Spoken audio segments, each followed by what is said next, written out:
Everybody ready? Good morning. Well, welcome back. Reconvene in open session. First item, commissioners' reports and comments. Vice President Baker, would you? The only thing I'd like to just wish everyone a very, very Merry Christmas, Happy New Year, and I hope everyone is safe and has the best Christmas of their life. And I just happened to see Dave Swain back there. How are you, Mr. Swain? Merry Christmas. Good. You've wished me a lot of Merry Christmases and Happy New Years over the years, so now I'm wishing you one. Yeah. Thank you, Terry. Commissioner Kiefer, would you have some comments? Sure. I'll just echo what Commissioner Baker said. Merry Christmas to everyone, our citizens, our staff.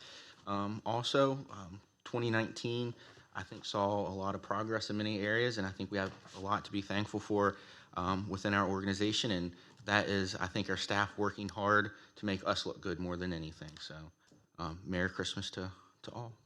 Thank you, Wayne. Commissioner Schmidt. I have nothing at this time. Thank you. Thank you. Commissioner Wagner. I'm going to ditto what the under commissioner says. Merry Christmas, Happy New Year. I welcome you all.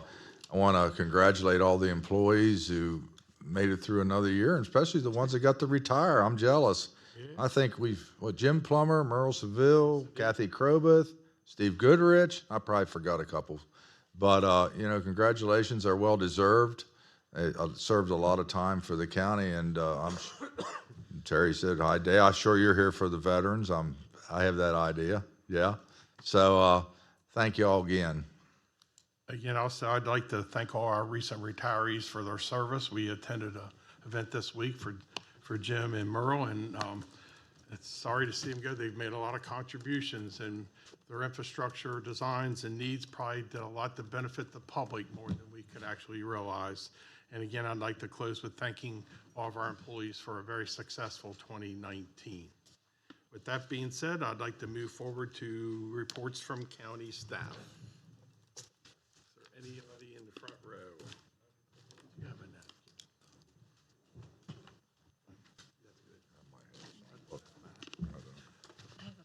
Yeah, it's okay for now. It's okay. Morning, Commissioners. Good Rich morning. Eichenberg, Director of Construction. I have with me this morning Frank Quillen.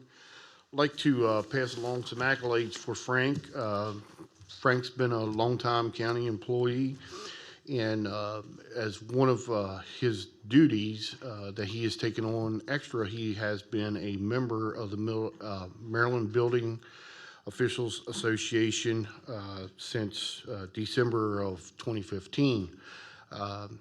As you may or may not know, Maryland Building Officials Association was formed back in 1971 and currently has over 350 members that compiles of municipal code compliance and industry professionals from all across the state of Maryland. Mission is to promote professionalism and consistency with the application and compliance with building and related codes throughout the state. Again, Frank has been a member of that board since December of 2015. He was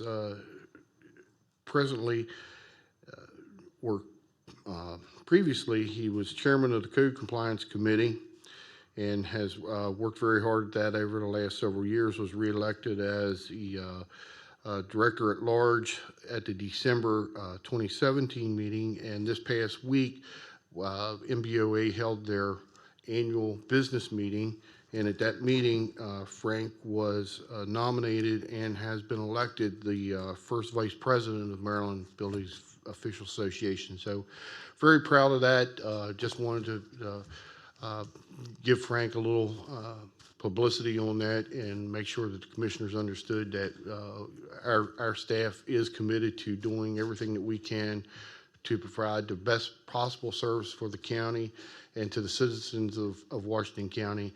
And this is just another step in us being able to work with our folks throughout the state in providing the best service possible. Thank you for that report. Congratulations. Thank you, sir. Thank you very much. Thank you. Is there any other county staff? Okay. Okay. Krista? I'm requesting for the Washington County Public Golf Corporation to approve the following reappointments and appointments. If I can just go list them all, that'll be fine. Johnny Barr to serve a second 3-year term through December 31st of 2023. Randy Dick to serve a second 3-year term through November 30th of 2022. Scott Landis to serve a second 3-year term through January 31st of 2023. And Selena Wilkes to serve a third 3-year term through January 31st, 2023. And with the reappointment, the approval of Ms. Wilkes, we are also requesting that the board apply an exception to the 2-term requirement according to policy PR 22. Motion to approve the appointments. Second. First and second, any other discussion? All in favor, say aye. Aye, thank you. Thank you. Any other reports? Just briefly, Commissioners, on behalf of county staff, I want to thank you for your support throughout the year and particularly during the holidays. And I also want to wish our staff and county citizens a very Merry Christmas and best wishes for a Happy New Year. We truly appreciate your service and dedication, and I look forward to another year of progress. And we hope that everyone has a safe and joyous holiday with their families. Thank you very much. Any other staff? Next, citizens' participation. Please try to keep your report to 3 minutes or so. I'm not going to cut you off, but try to be respectful of those behind you. So anyone wanting to come forward, please give your name and address for the record. And welcome, sir. Hello, my name is Roger Vincent, 16845 Longfellow Court. I'd like to start off today. Stephen McDonough, 16906 Pickwick Lane. Who's yours? And this is George Beckwith. Buckeye, I'm sorry. 170 for Grove Court. I'd like to allot my time to Mr. Deal. Yes, sir. It's going to be 7.5 minutes for my Yeah, presentation. we know you're representing a lot of other folks, so there'll be Okay. some leadway. But Thank I you. want you to be respectful on that. Thank you. My name is Sue Martin. Close. My name is Sue Martin, 687 Shire Oaks Drive in Martinsburg, West Virginia, 25403. You may begin. Okay, I would like to start by talking about this tax that you have on us now. Our homes depreciate every single year. Depreciate, get lesser in value. And the tax that we now pay of 15% appreciates, goes up as the rent goes up. The rent goes up every single year, has for the last 15 years, and will probably do so in the future. So any tax that we have that's a percentage is, again, something is raised without you doing anything. So if you do the 7.5%, which is one of your options here, that will, again, increase our tax next year, and then the next year, and here we'll be again coming to see you and say hi again. You'll see our smiley faces, and we will come and say, this tax is ridiculous. The people that own or that rent an apartment or a house do not pay an additional 15% tax. Why should we? Because we own a mobile home? That's the only reason. Ridiculous. My time. 1 minute. Okay, thank you. I'm going to reinforce a little bit about what he said. But today and for the last couple of weeks, we've been coming in here to protest what's actually the automobile trailer camp tax.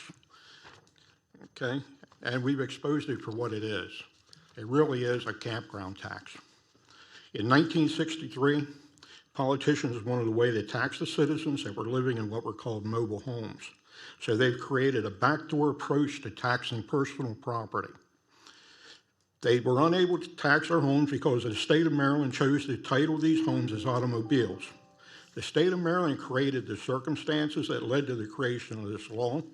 While unable or unwilling to assess our homes, the state lawmakers decided that they would create a tax on the space that our homes occupy, and while defining our homes as campgrounds rather than as communities.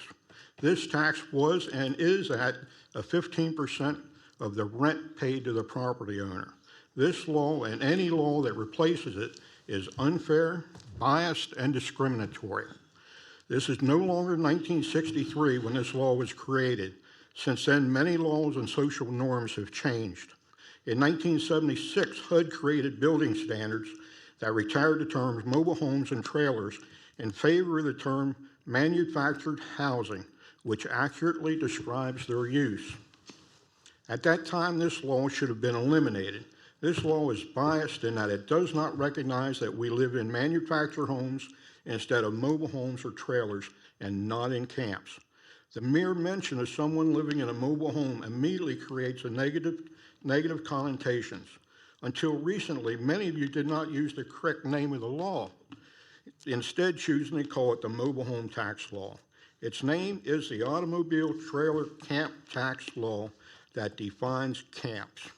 It's written as if we're living in a campground instead of living in a local organized community. It's discriminatory in that this tax only applies to our communities. Even the campgrounds within the county, which actually meet the full definition of the law, are not required to collect the 15% camp tax, instead collecting the lesser hotel motel tax rate of only 6% and would continue to if the proposed changes were accepted. We are not second-tier citizens, don't deserve to be treated as such. We're not transients, nor are we campers.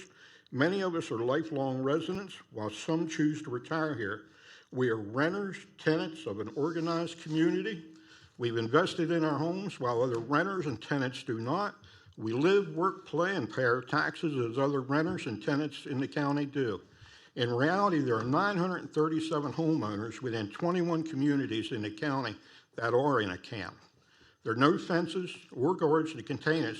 However, we're being held hostage by a 15% tax, or the amount of the proposed tax that no others in the county are required to pay. We are no more or less than any other renter or tenant in the county. Our rents are determined using the same method as all other renters and tenants, and I challenge you to provide an example of where we have more access to any county programs or benefits than any other renters and tenants that would make this a fair tax. This tax causes an undue burden on us and others. Using the residents of Lakeside Village as an example, we are paying $800 a year in taxes on lots that we do not own. If we were treated as other homeowners within the county and taxed at the real property value, our homes would be valued at $80,000 to be responsible for an $800 yearly tax liability. Our homes are nowhere near that in value. Our homes depreciate in value yearly, while our rents increasing yearly, resulting in a greater tax obligation yearly. With the proposed 7.5% tax, only the numbers would change, not the circumstances. Many of our homes are still not valued at $40,000. They'd still depreciate yearly, while the tax increases yearly due to rent increases. Many of our residents are elderly, handicapped, medically impaired, or retired and living on fixed incomes. This additional 15%, or the proposed 7.5% or $35 per home space, creates an unfair tax burden. It makes us decide if we want to pay our rent, purchase our food, proper medications, paying our utilities, paying our health insurance premiums, or having quality health care, along with many other same day-to-day quality of life issues. We recognize that others are making those same decisions. However, they are not subject to the additional 15% tax or the proposed tax rates. There's a reason we live in our communities. It's because they are supposed to be affordable. Our communities, other than government-subsidized housing, are the last vestiges of affordable housing available in Washington County. This unfair, biased, discriminatory tax eliminates the affordability of our communities. While there have been discussions of reducing the tax rate of this law, creating replacement laws, understand that any law that will be just as unfair, biased, and as discriminatory. Similar laws in 3 counties have been repealed. The revenue generated to their general fund averaged 0.05%, while the revenue from the current tax in Washington County generates 0.24% of the general fund. almost 5 times the amount as the other counties. If either of the proposed changes were accepted, it would still be generating more than 2 times the amount of the revenue than average of the 3 counties. A flat tax rate of approximately $11.11 monthly would generate the same 0.05% average as the 3 counties, and would be more palatable to us. However, we still support repealing the tax in its entirety. If you choose not to repeal the current law and ratify a new law, we would suggest that you choose a flat rate of $11.11 per lot to generate the same tax revenue. Choosing the $35 rate would actually increase the tax liabilities of many of the current citizens that aren't paying that value. We recommend the percentage tax to be set at no more than 3% and have a cap of no more than $15 per month, again aligning with the 0.05% general fund revenue. And again, any tax that is a percentage tax without a cap just generates more income yearly for the county while our properties still depreciate.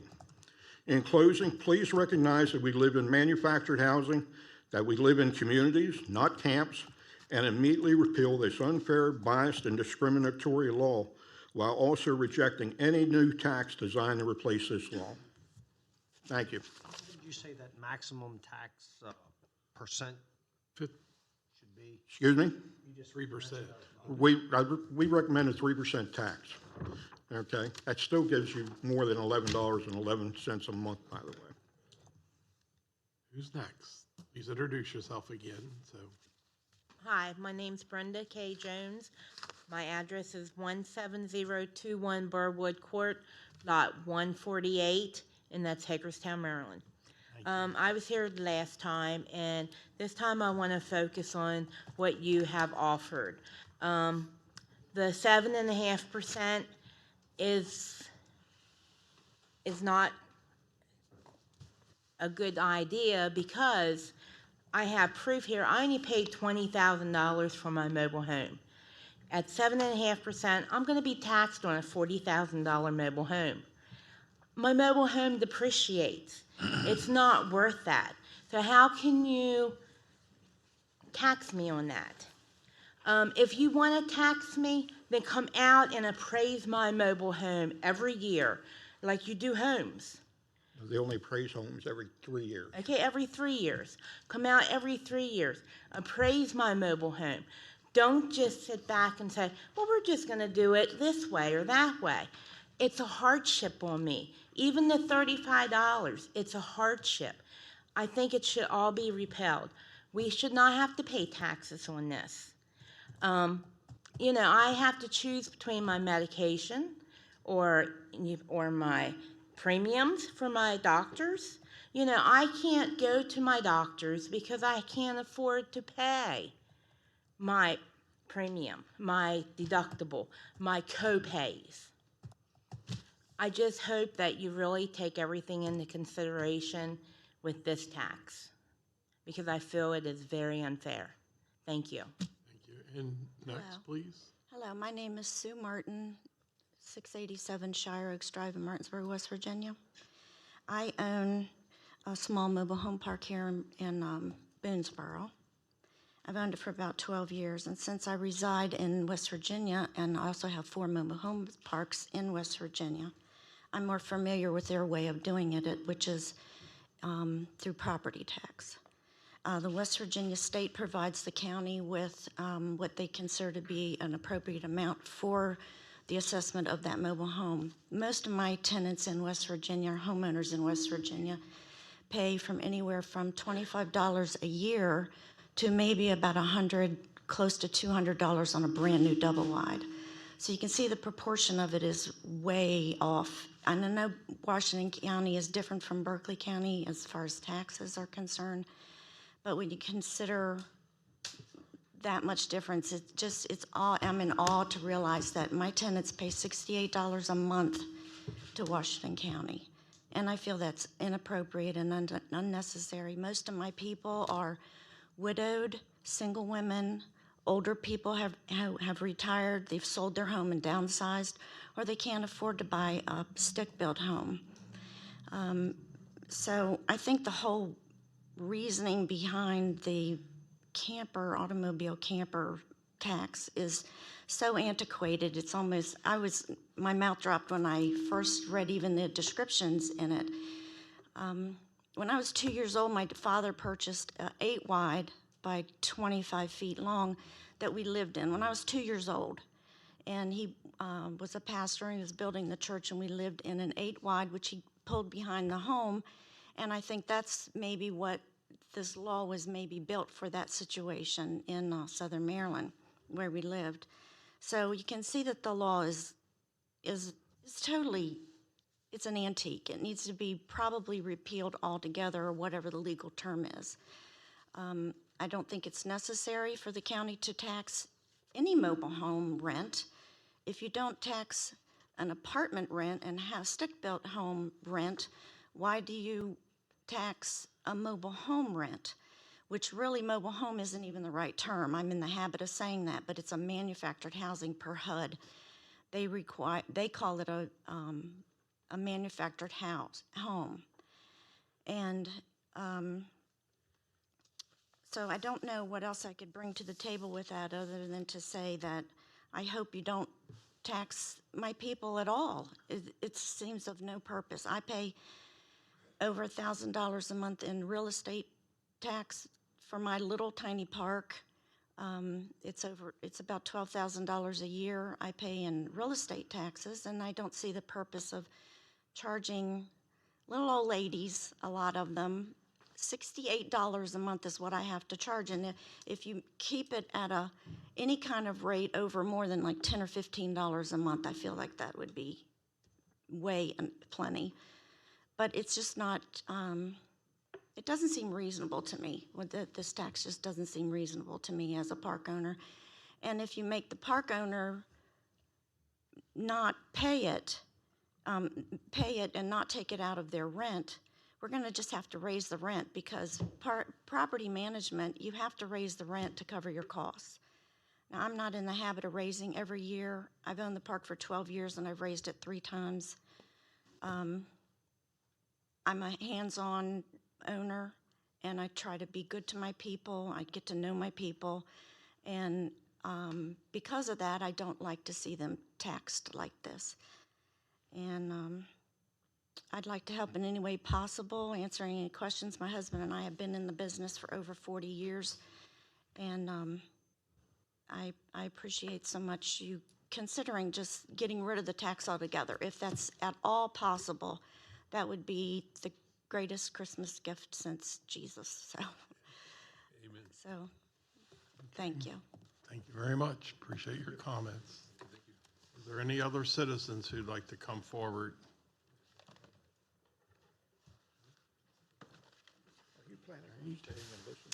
Seeing none, we'll move to the next agenda item, the bylaws for the Veterans Advisory Committee. Krista Hart. And do you want to go in front? And Teresa, would you please join? Please introduce the matter and your names, address. Can you make the motion for this? Okay. My name is Teresa Spruill, and I am the chairman of the Community Veterans Engagement Board for Washington County. Krista Hart, County Clerk for Washington County. Back in September, we, after receiving, the county commissioners have received needs and concern for Veterans Advisory Committee. Teresa and I started working together to form the bylaws that you see before you. What we're hoping to do with these bylaws is incorporate them into the county and form the board and begin the process of finding members and providing support through our veteran community. We wish to be able to provide increased services, resources. I don't know if Teresa, would you give some facts and data on the number of veterans in Washington County? One of the reasons you convinced me to get involved. I'd be glad to, Commissioner. Thank you. I've provided a copy of this to each of the commissioners. There's a projected number of veterans in Maryland for 2019, and it shows that Washington County has a projection of 11,000 veterans actively living in our area. Also, the Maryland Department of Veterans Affairs had done a report back in February that indicated that Washington County was one of 3 counties in the state of Maryland that did not currently have an advisory council or board to give a voice to their veteran population, which is where I approached the commissioner as the chairman of the local CVEB, the Community Veterans Engagement Board. We felt that it was important that we address this issue and ask the commissioners possibly to create a commission so that the veterans in our community will have a voice and will be able to bring issues up. I work with the one in Frederick County, and we have targeted different topics. One of them is homelessness and resources for homelessness. As a CVEB, we have representation of over 25 agencies and partners, but we're only partners and we're able to network. We're not able to bring things up officially or have any mechanism to truly resolve problems in the community. I assume that everybody read these bylaws and are tickled pink with them, I would think, right? My He understanding. originated from Frederick County and probably be subject to change as the membership is. So it's, no one's, who's reviewed them so far besides us sitting here and? I have, Kristen. Okay, so the veterans actually haven't seen it, but, Some have. yeah, they have, okay. I have one question since you brought up the bylaws. Excuse me, and I'm not necessarily opposed to it.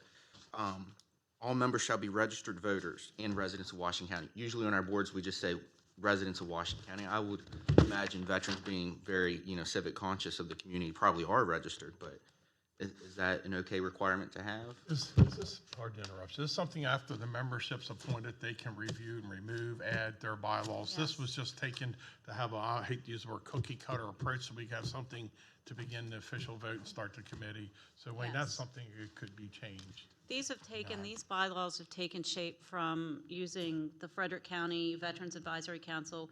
Howard County and Carroll County is where they've pulled from, but once the committee's formed, the members can choose to strike that. What's the next step as you do, I'm gonna be vague here, next step, you've done this, you guys have put the effort in, then you get your veterans together, you haven't done any kind of a, we're not as far as an election as president or? No, Okay, no. We have to approve the bylaws for them to be able to get the committee. You'll advertise committee for will be memberships, established. and they'll have a, We'll do a press release, and then we'll advertise for membership.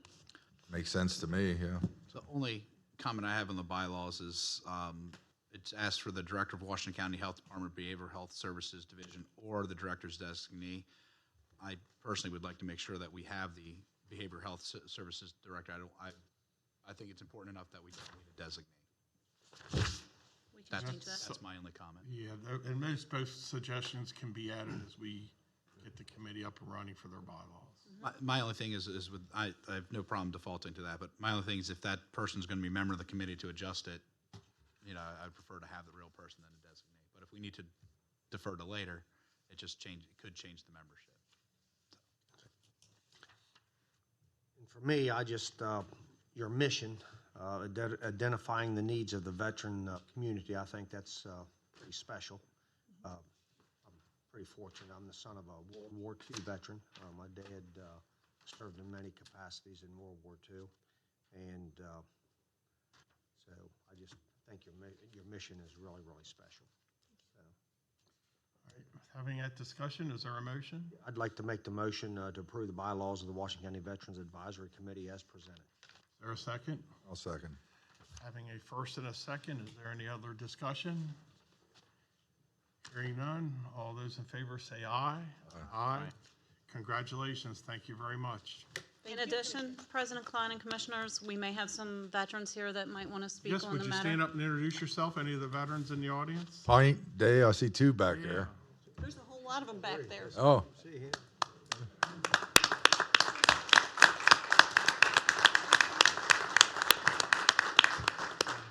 Thank you, everyone, for being here today. Thank you. Thank you, commissioners. Thank you, Commissioners.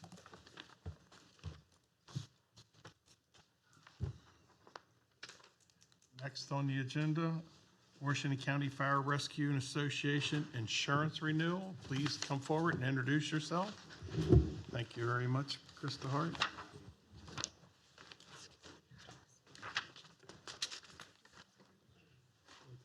Good morning, Tracy McCammon, Risk Management Coordinator.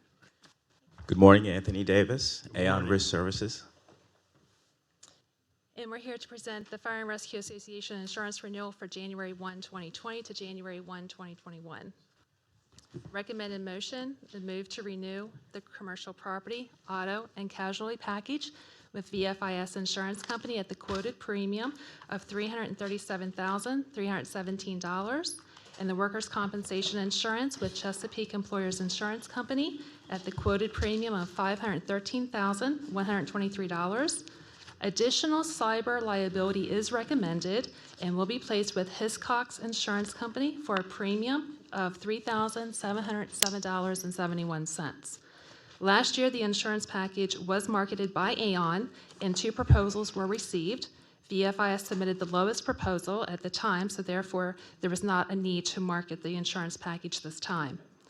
Due to the dependent and connected nature of data and technology that overlap between the county and the fire and rescue companies, we look to minimize the risk of potential cyber attacks due to the increasing number of cyber attacks in other municipalities. We have quoted in our renewal premium to increase our limits of coverage for cyber to $2 million. The Baltimore City cyber attack that happened earlier this year has cost them roughly $18 million. Along with the ongoing financial audits, the crime policy was increased to $250,000, management liability to a $3 million aggregate, and our excess liability to a $3 million with a $6 million aggregate limit.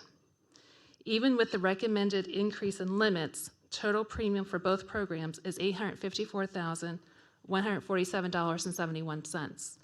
Actual premiums paid for this calendar year of 2019 was $947,311. There is a savings in premium of $93,163.29. We are well within our budget while needing to increase the limits of coverage. VFIS requires a down payment of $83,545 that's due on January 1st, 2020, with the remaining balance being paid in 9 monthly installments. Chesapeake Employers Insurance also requires a down payment of $102,640 that's due on January 1st of 2020. And again, the remaining balance will then be paid in 10 monthly installments. Concurrences is Rachel Brown, Human Resources Director, and the only alternative would be to complete market bids, which would lead in a lapse in coverage. Any questions? The cyber coverage is $2 million, right? Limit? Actually, we have an additional $2 million if we approve this with Hiscox, but we also have a $1 million limit with VFIS. So altogether, we would have $3 million in coverage.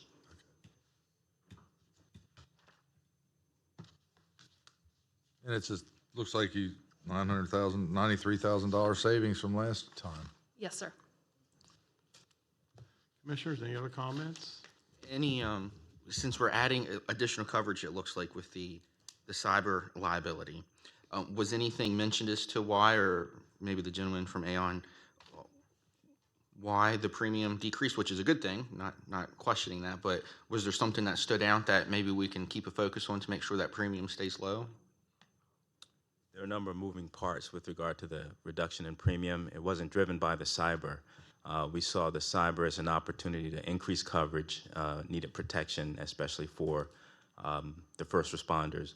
But there's significant savings realized in the workers' compensation and in the auto. And Tracy and her team has done a great job over the last 3 years, really, in improving the performance of those lines of business. And that's where really the big spend is, in those 2 lines. So it's driven by the workers' comp and auto. Any other comments, questions? If not, I'd entertain a motion to renew. Motion to approve is presented. Is there a second? Second. First and a second. Any other questions? All in favor, say aye. Aye. Thank you, folks. Thank you. Next up, intergovernment cooperative purchase. Rick Curry, Major, if you want to come forward or whoever, please introduce yourself and the subject.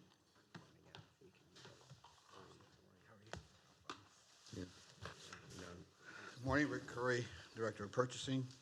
Major Craig Rowe, Warden, Detention Center.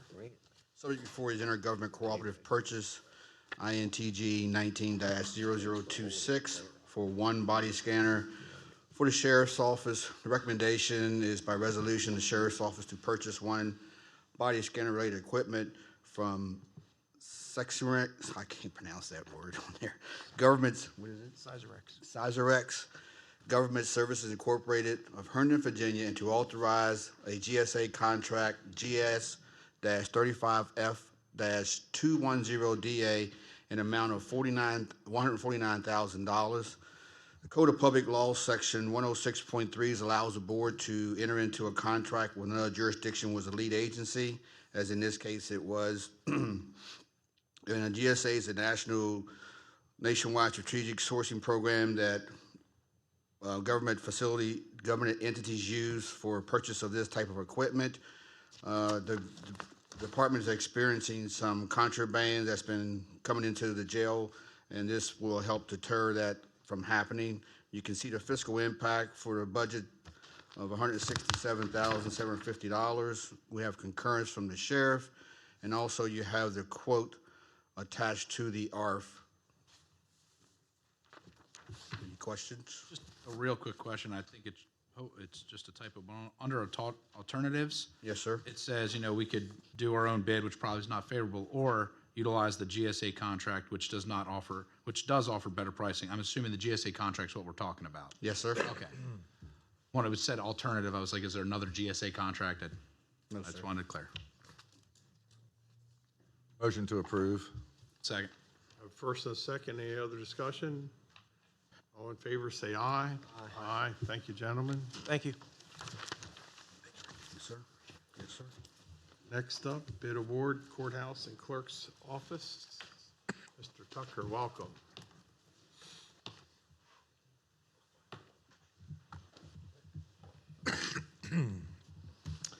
Good morning, Rick Curry, Director of Purchasing. Scott Hobbs, Director of Engineering. Kevin Tucker, Clerk of Court. Subject before you is bid award PUR 1449 for Courthouse and Clerk's Office ballistic glass. The recommendation is to move forward with the contract for the Courthouse and Clerk's Office ballistic glass work to responsive bidder, Clear Security Systems of West Cadwell, New Jersey, who submitted the lowest total sum prices for $59,790 for option 1, which includes delivery and installation of the glass and hardware for the clerk's office, and $57,900 for options 2, Part A, delivery and installation of ballistic glass and hardware for the courthouse, which will have a hinged glass system. Also, the company will be awarded, the award will be contingent upon the company being registered and providing proof of being in good standing with the Maryland Department of Assessment and Taxation. As you can see in the ARF, the bid was advertised this year on November 7th. Bids were received in December. Advertised we normally do in the various medias. The scope of the work is in installation and delivery to be in the new judge's chamber, also in the counter for the employees and the customer service of the clerk's office, and funds for the clerk's office. There's budget in a grant, and also for the courthouse renovation in a BLD 092. You have the bid tabulation from the 3 bidders who submitted bids for the project. Any questions? Yeah, I guess the only question I have here, it says the funds for the clerk of the court's office are allocated in the FY20 budget. That should be in this year's budget. That's a typo. Should be 19. We're in 20 budget. Fiscal, we're in The fiscal year goes by the end of the year. 19.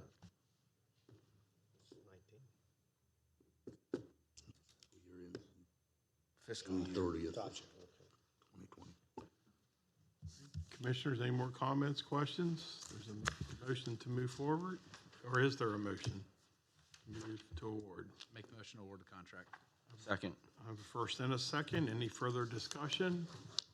Hearing none, all in favor say aye. Aye. Aye. Thank you, gentlemen. Thank you. Next up,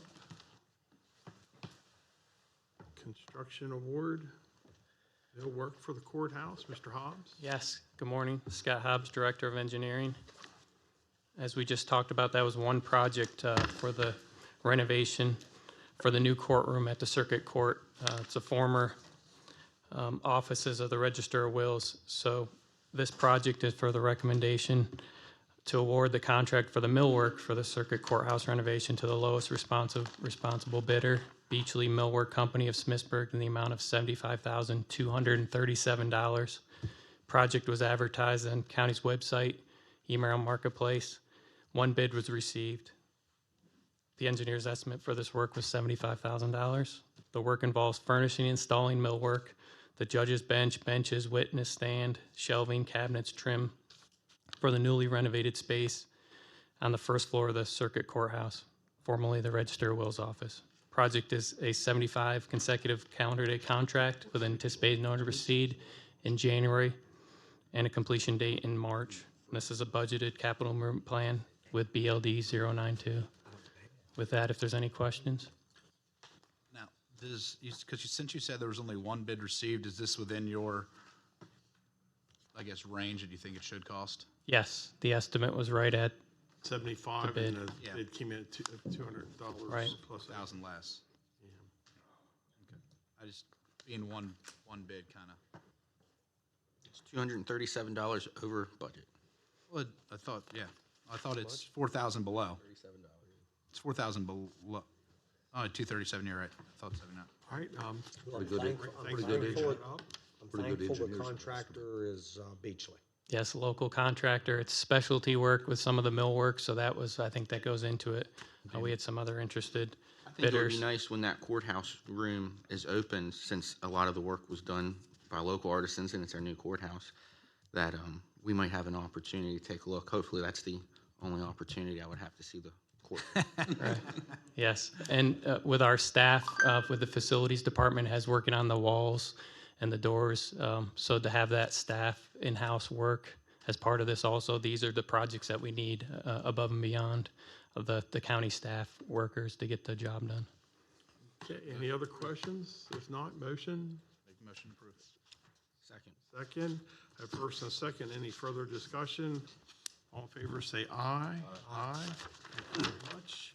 Construction bid award, HVAC, Mr. Hobbs. Yes, so another project to the Circuit Courthouse courtroom. I make a recommendation to award the contract for the heating, ventilation, and air conditioning work to the lowest responsive bidder, MS Johnson Company of Hagerstown, in the amount of $79,000. Again, the project was advertised in the Herald Mail, the county's website, email marketplace. Two bids were received, $79,000 being the low. The engineer's estimate for this work was $90,000. The existing HVAC system is insufficient in providing the heating and cooling needs for the newly renovated space on the first floor of the Circuit Courtroom. The project will consist of installing new heating and cooling units with new ductwork and controls to allow for adjustments within each of the new areas. This is a 90 consecutive day calendar day contract with anticipated notice to proceed in January and a completion date in April 2020. The capital improvement plan, BLD 092, just like the other projects. Without any questions? Motion to approve. Second. I have first and second. Any further discussion? Hearing none, all in favor, say aye. Aye. Thank you very much. Thank you. And Mr. Hobbs, welcome back. Welcome back. Budget adjustment, tree forestation. Yes, I recommend that the board approve a budget adjustment in the amount of $68,439 from the tree forestation account LDI 043 to the stormwater retrofits account DNG 039. This budget adjustment will consolidate funding. Both the tree forestation and stormwater retrofits projects provide funding for efforts to meet the requirements for the National Pollutant Discharge Elimination System Permit, NPDES.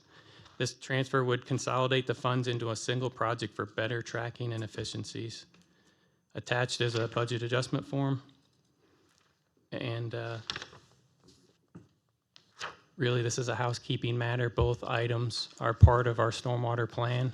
And we've had from years ago set up a tree forestation, and also following that was a stormwater retrofit. So we've been drawing from both accounts for projects. So if there's So any you're basically questions. not robbing Peter to pay Paul, taking out a tree forestation to fund something else. They work hand in hand. Work hand in hand. Typically, with engineering, we were drawing from projects from the stormwater retrofits. Other departments were using tree forestation for projects with water quality department, utilizing that in the past. We thought it would be best to all have it under one budget. Are we getting rid of that tree forestation account totally? Yes. Okay. Yes. Sounds good. Would still work for tree forestation in the stormwater accounts. We'll be doing the same projects as we were previously, just into one account. Motion to approve. First and second, any further discussion? Hearing none, all in favor, say aye. Aye. Thank you very much. Thank you. Next up, Mr. Mason.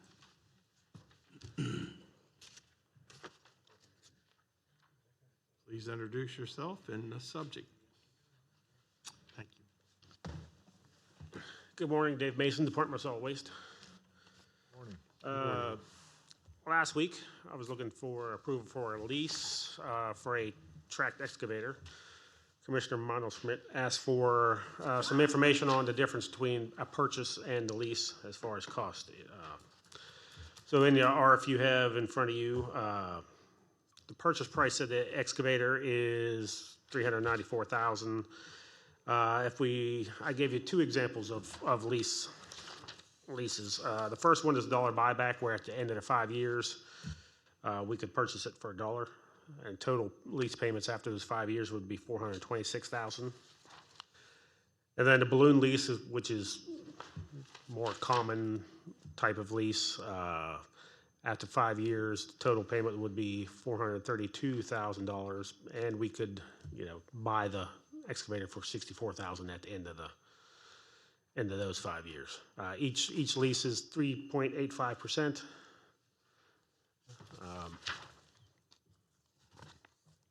What's the lifespan on one of these? Honestly, for the way we use it, we could get 10 to 15 years out of it. So for this particular piece of equipment, it would make sense for us to purchase it at the end of the lease. Right. Looking at these numbers, the one is 19 years old, has 18,000 hours. Yes. The other's 11 years old and says 10,500 hours. Yes. And you're saying they go, between 10 to 15,000 hours of life expectancy. Right. The older one has kind of been our backup for the last few years. So but it's still running, versus the link belt, which we just blew the engine in it a month or so ago. And basically it's at its life expectancy because it's at 10,500 hours. Right. Is there any warranty benefits purchasing versus lease? Or is the warranty the same on the piece of equipment regardless? Warranty would be the same regardless. Yes. So how many hours, if you're looking at this, we're 11, you're putting 1,000 hours roughly a year on this thing? No, we're in somewhere between 1,800 and 2,400, depending on how much is used during the course of the year. Because there's two. Right, and we don't always run it 8 hours a day. If we're hauling cover and grinding brush, then yes, we may hit 18 hours, but we may, maybe average 5 or 6 hours a day for this piece of equipment. Sarah, is there money to buy one, or how would we work it? Well, if you were going to purchase one, I would say right now, there may not be funding in the solid waste fund to do that. There was some discussion last week related to either borrowing money or using reserves to pay for the equipment. So that would be your discretion if you wanted to do that. I will say with the lease option, it is a good rate. Right. And we do expect with some lower debt service costs in the next couple years for solid waste to have availability there for the lease to pay for that. So it is certainly your choice. I do think with the plan that Mr. Mason has here in front of us, we will be able to afford it as long as revenues are sustained as. Those two, what option do you like, Dave, on those, the $1 buyout, the balloon, or What would you do normally if you weren't talking to us? I mean, if we had the money, the best way to go is purchase it, Right. upfront. But on the lease, what's the On the best? lease, I'd probably do the dollar buyout Right. for this piece because, like I said, we will most likely buy it at the end of the lease. Basically, the only difference is it's like 430 some thousand, or what was 390? 94 for a purchase price. So about 30, couple thousand cheaper to lease. No, it's 30. Well, it's. No, I mean, more expensive to lease, Right, yeah. right, which is a good rate. I know the government rates, the government deals are really good anyway. Now, that 5-year lease, does it come with I'm assuming a better warranty than the purchase? We can get a 5-year warranty with it. I mean, most of them are like 3 years, but we can ask for a 5-year warranty. And this doesn't include maintenance costs. Maintenance costs would be extra, but we have 2 mechanics on staff that handle all the service and everything else, so. As the CFO, what to me, you makes more sense? As far as us getting money, borrowing money, or I think we should do the 5-year lease with the dollar buyout. That'd be my recommendation. And since there wasn't any money in the budget as of right now, that's why I was proposing the trade-in of equipment to fund it until we get to July 1st when we would have some monies Exactly. available. My initial thought, and thank you for this, is because we did have a little bit of an excess that was moved to capital, sometimes taking that excess for a one-time capital purchase, and then it saves your operating budget about $7,000 a month. Right. Which is definitely beneficial to your budget since you are in a little bit of constraints right now. Right. $7,000 goes a long way. Looking at that, it's approximately a $32,000 savings over 5 years. And is that the best use of money, taking $400,000 of excess? That's what I would defer to the other commissioners. I like the first lease option presented with the dollar buyout. I agree taking $400,000 from our reserve. I'm glad it came before the commissioners this time, but that's not a good idea. Is there any motion or commissioners, what do you want? So, well, that's a yearly payment, okay, on the lease. So on the 390, if you purchase it, you had mentioned a 5-year warranty? And that's something we could. Year's warranty that comes with the purchase? Well, we could ask for additional warranty. The standard warranty is like 3 years, and So if you ask, what's the cost of that? Is well, there a cost? the way it's set up is for the 5 years. So, That's the purchase? well, I asked for the leasing and for with the 5 year, but They said the purchase. What's the warranty if we purchase it? it'd be 3 years. And if you went to 5 years, would that be an additional cost? It would be an additional cost, but I don't know. I don't have those numbers.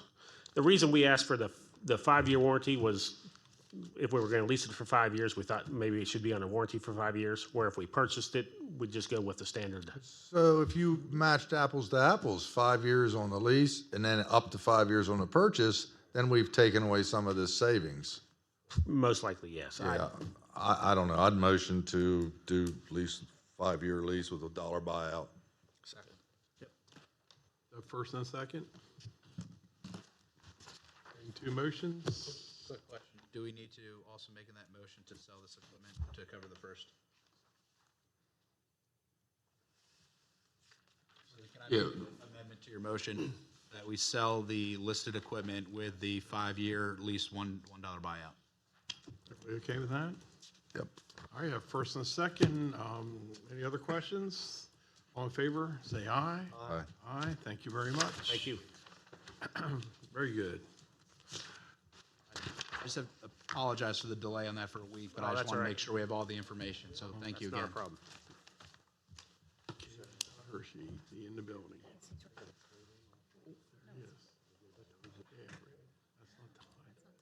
I want to see if he's, He did tell me this morning that he would be attending. okay, let's see if he's outside or not. We'll wait a few minutes. Yeah, we're going to recess for a couple minutes. We want to stay close to the 11:20 time. Those prices he provided, did they already include the trade values?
Begin in about 1 minute.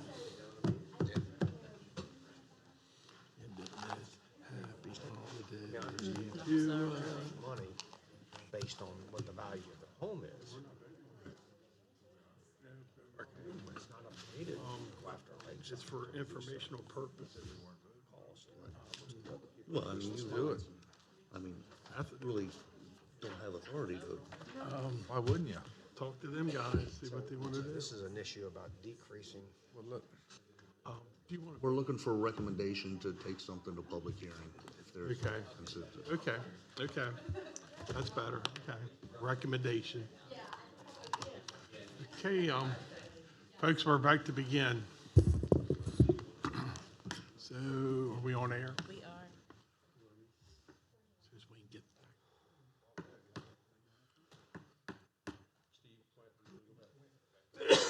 get Start, Jeff. Yeah. Commissioner. They ain't getting this. Wayne, the commissioners are complaining about you and I'm defending you. All right, everyone, thank you for allowing us to recess. We're going to reconvene now. And the topic is the Washington County mobile home park tax, which is disputed with the different name at times. Presentation by Andrew Bright, Sarah Graves, Todd Hershey. You can, if you prefer, that's fine. Sarah, would you introduce the topic? Sure. Good morning, Commissioners.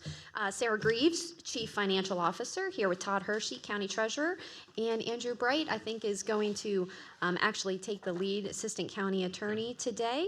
We have been here a couple times related to the mobile home park tax, and we're here to talk about a couple options that have been drafted up related to that, and I'll hand it over to Andy.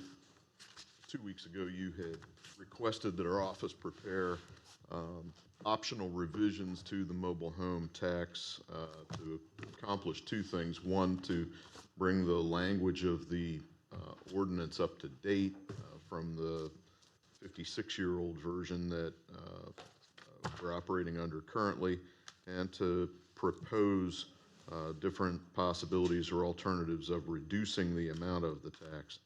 And so attached to the ARF, first is the enabling statute, which is found in the local government article, and then two optional possibilities, the first of which would reduce the percentage of the tax from 15% to 7.5%.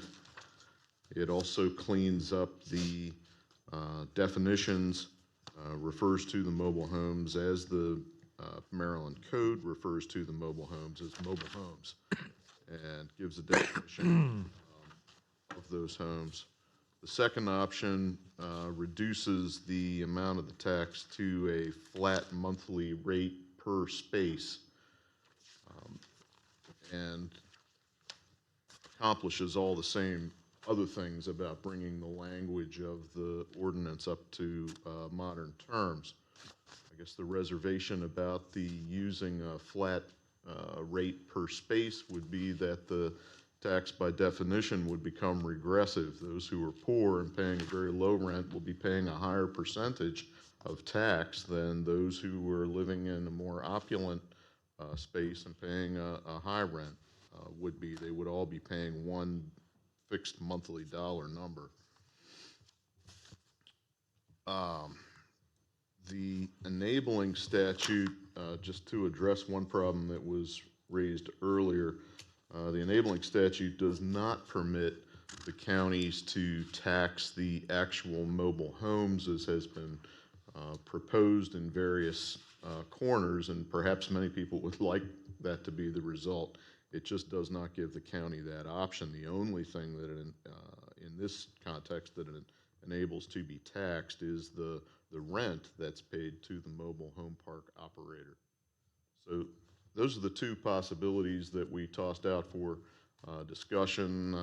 We would certainly entertain whatever questions you may have.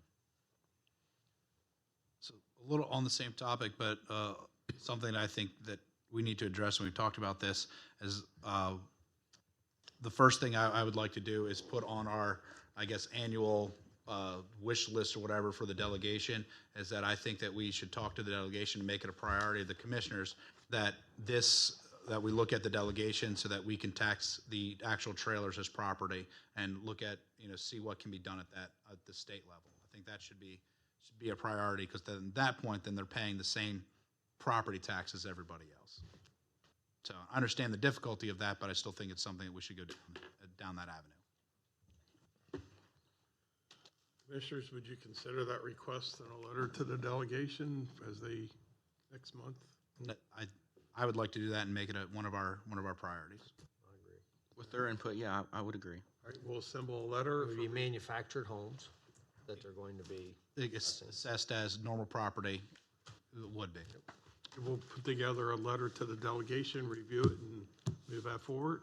Everybody agree with that? All right. Any other comments? I have a question, a comment. Let me see if my math is right here. So, Mr. Hershier and our CFO, help me out here.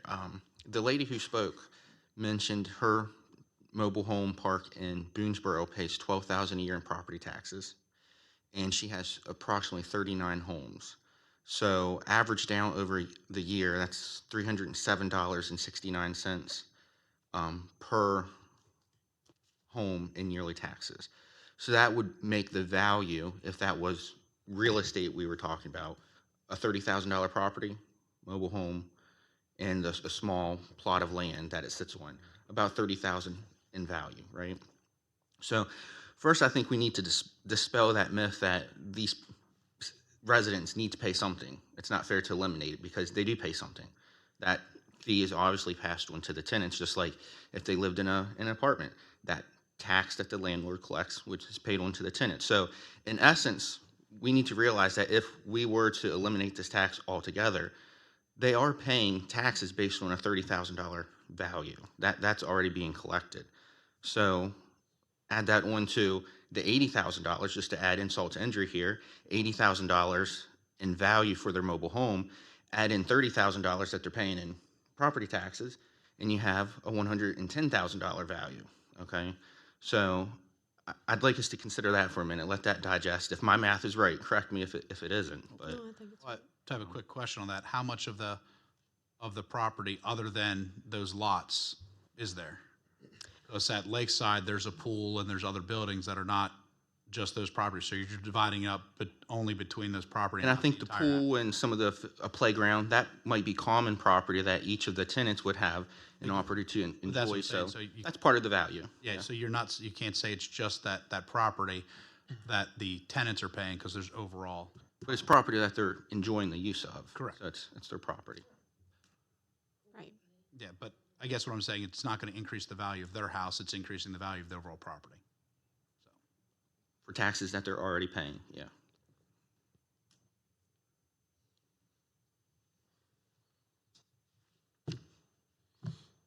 Commissioners, any other comments?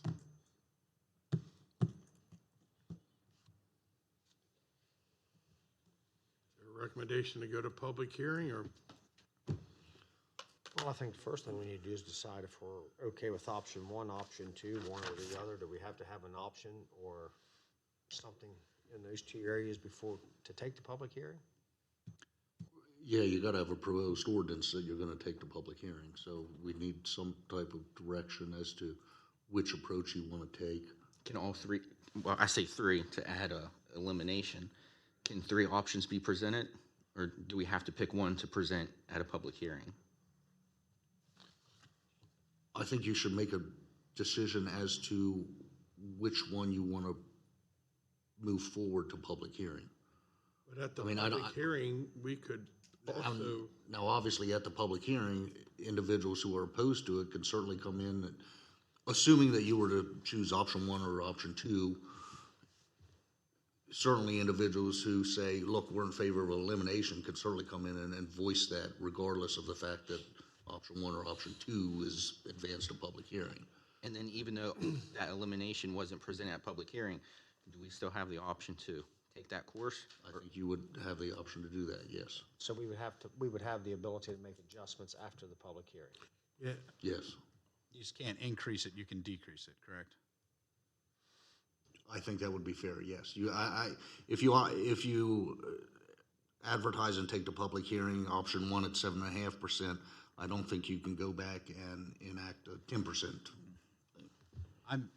without an additional public hearing. I think I agree with the residents. I don't like the 7.5%. I'll come out and say it. I don't like reducing the percentage. I understand the regressive portion of that, but if they continually increase the rents, which we have seen, then it's going to continually increase their tax. So I'm not in favor of a percentage tax. So $35 per space is a lot more than 7.5%. What's the percent on $35 a space? Well, it would depend, but I think with the $35, keep in mind, some people are paying less than that now. So some people are paying $10 a month. So if you enacted a $35 per month charge, you may be increasing monthly expenses for some of those residents. Just keep that in mind. Correct. 10 of the 21 mobile home parks have an average pad site tax of less than $35. 10 of the 21. If we did a percentage with a cap, then I would feel more comfortable with that. I don't like just a flat percentage. And the $440 we're talking about at the 15% is $66. So the 7.5 would be $33. Well, in theory, you can make a hybrid of the two options. They're not mutually exclusive. So that's what I'd be more inclined to do. I have a cap on the space, and I'd be fine with reducing it for other properties.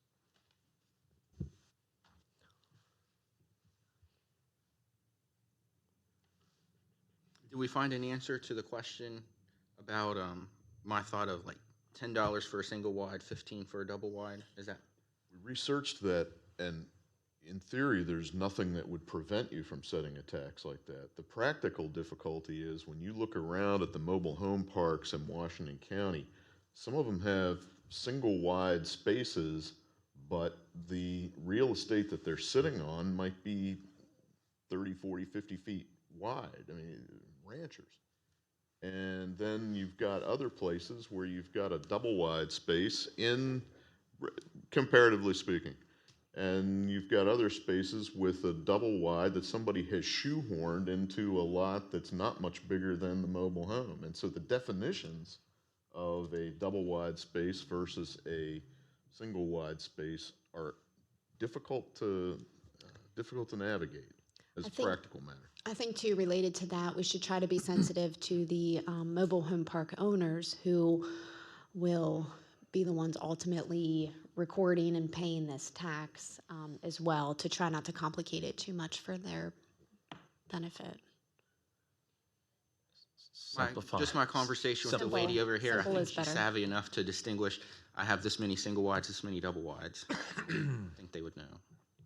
So do we know how many manufactured homes that we're collecting this rent from in Washington County? We have 937, correct? Correct. 937. Mm-hmm.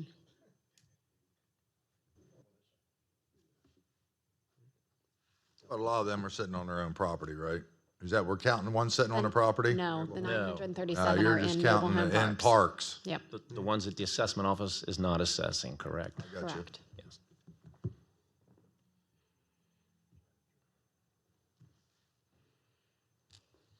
Commissioners, would you like to take the public hearing, or you want to defer the matter? If no one's willing to say anything, I would like to, I'll make a motion, we can adjust it, but at least to get a starting point out there, that we have reduce it to 7.5% with a cap at $25. Personally, 7.5% is, I think that comes out to like if we do the 7.5%, that's saying that every home out there is worth about $40,000. I don't Now, think the that's the case. reason why I'm looking at because you can't do that because the cap's at $25. So if you look at the cap at being $25, then you take that, it's saying that the highest one would be $30,000. And the reason why I'm saying 7.5% is because if somebody has a much lower rent, if they're only paying $100 a month, what was the lowest one that we had? $10 a month or something. So if someone's like that, paying is that right? $10 a month, now That's why this is so unfair. well, I agree. So, but if somebody's paying $10 a month now with 15%, we drop it to 7.5%, they're only paying $5 a month. And that's why I'm saying 7.5% with a cap at $25, because there's amenities differences also. You know, I'm assuming the person at $100 a month or $10 a month is a completely different system than somebody paying, you know, $440 a month. So that's, again, I'm trying to get a discussion going. We're all sitting here not talking, so I said eliminate it. I've talked. well, there's been no motion on it. You're saying you want to eliminate it. Let's make a motion. You know, so I made the motion at 7.5% with a cap of $25, so we can bring this out to public hearing and go from there. I have a first. Is there a second on that motion? I would change that to 7.5 to $35 cap. You know, I ran any way you can get values, and I understand this is a whole different thing, and I agree they're probably paying too much. But We gotta, so please. it, you know, I ran complete comparables, and that's the only way you can. And there was, I forget, I gave court the paper. There was, I don't know how many units sold in the past year, and the average price was about, if you want to be fair, about 40,000. That included the lot. No, that was just the unit. You can't buy the lot. That somebody come into Lakeside and bought it. The average was about 40 grand, if I'm not mistaken. And that's if the state would come in and do what court just agreed for us to do, that's how they're going to do it. And you better hope there's not a bunch of double wide sell, because then you could be assessed at 60 grand. Because that's how the world works. I just need. So that's what I. Yeah, I just need to interrupt because we had one first that with 25, you came in for addition. We either need a second court's motion or ask court to do an adjustment to his amendment. Yeah, well, we didn't have a first or seconded for the discussion to amend it. We had a first. Right now we have a first. I made the motion for 7.5% with a cap of $25. I'll second. Okay, now we have discussion. And this is just to take it to open session. Public hearing, sorry. A discussion. Any more discussion? Randy, you want to? No, I'm good. 20. Yeah, 7.5% with a cap at $25. Commissioners, I have a first and a second. Any more discussion? All those in favor say aye. Aye. Aye. Is that 4-1? No, You have to ask for opposed. opposed? Excuse me. Thank you, Terry. I forgot. Okay, 4-1. No, whoa. 3-2, excuse me. Yes, 3-2. 3-2. Thank I'm a no. I couldn't hear you down there. You didn't ask, you just. Well, I had to look motioned around and and look. You didn't ask for opposed. All right, 3-2 goes to public hearing for 7.5%, $25 cap, and we'll do all the notifications and stuff for a public hearing. Public hearing means people will be able to come in, object. That doesn't mean that that'll be the final say. It'll give you opportunity to comment at public hearing. And I'd like to say is, if the state will approve that it be taxed as real property, then I'd be the first one to repeal this tax, because I think that would be the best and most fair way to do it. All right, that being said, motion to adjourn. Wish everybody happy holidays. Is there a motion? Motion to adjourn? Is there a second? All in favor, say aye. Pardon me? I need a second to adjourn.